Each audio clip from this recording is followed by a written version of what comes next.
Hi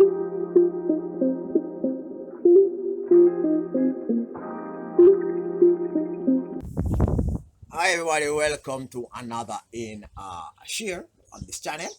I am gradually trying to give a new dimension as to this channel, so I'm trying my best not to say hi everybody, welcome again to another episode of Keep in Jamaica. The channel name will still stand, however, a little bit that change will be seen gradually, well, hopefully.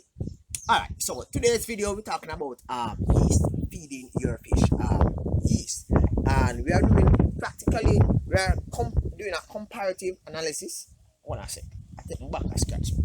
Alright, so we're doing a comparative analysis as to looking at, you have natural yeast, yeah, yeast that actually occur naturally, and you have yeast that is prepared for baking, right?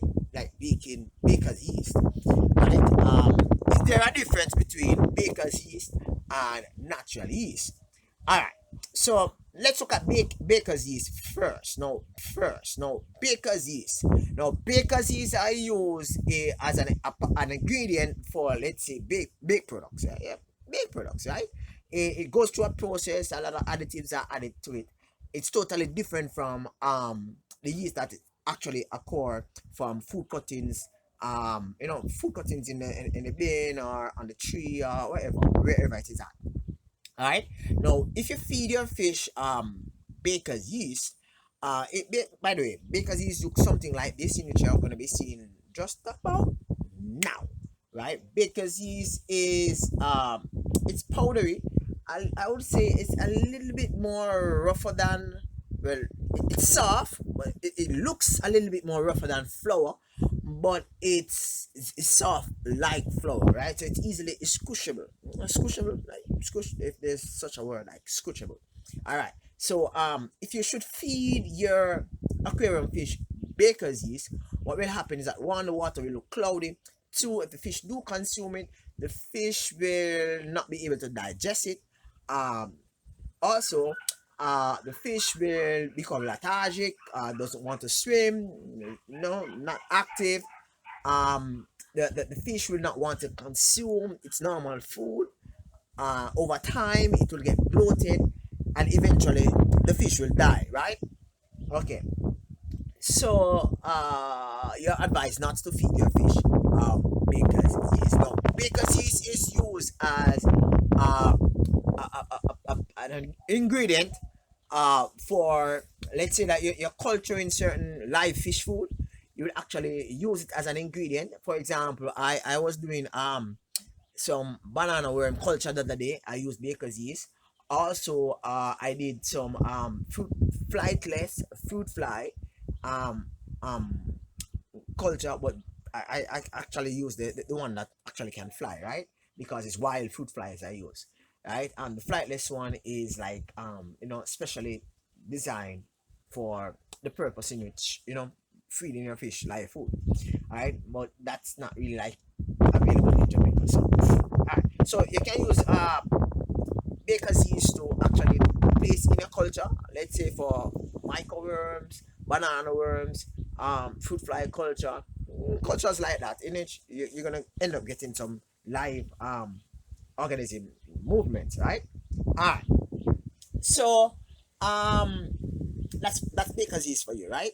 Now, as I said before, I would not feed my fish baker's yeast because that would be the problem. Now, in comparative to natural yeast, now natural yeast, as I said before, in comparison to baker's yeast, natural yeast, it doesn't have the additives as baker's yeast, right? You know that you have several uh fish farms throughout the world. They farm catfish, and they farm trout and other fish, so as to inspire quicker growth, allow for the fish to actually get protein to be healthier, and to fight off disease, right? So they actually started an experiment. I think it's somewhere in Europe. Well, they did an experiment somewhere in Europe, and they discovered that actually using natural yeast to as an ingredient for your fish food serve as an advantage. Now the thing is, the natural yeast is not actually just thrown into the aquarium or into the pond or into the waterways to feed the fish, right? It is added to other supplementary food ingredients. Well, should I say fish food ingredients? Yes. What happened is that the normal fish food is kind of getting expensive, which would in turn make fish supply expensive. So as to cut down on the expense of fish food, some scientists within the industry, fish keeping industry, farming industry, agriculture sector, they have come up with some ways, ingenious ways, so as to cut back on some ingredients that are expensive, so as to manufacture fish food that is more, economical to, let's say, small farmers. Example, like myself.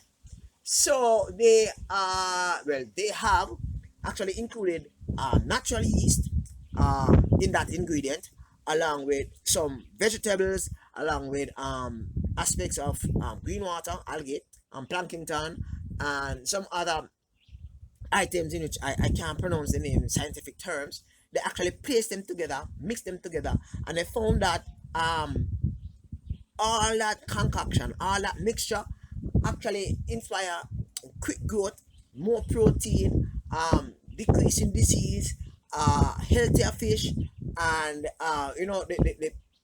the turnover rate of trout and catfish has been so good that they have actually made this into a practice where they are actually using natural yeast as an ingredient, as a normal ingredient for fish food.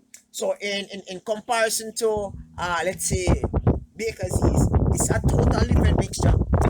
It should be confused with natural yeast.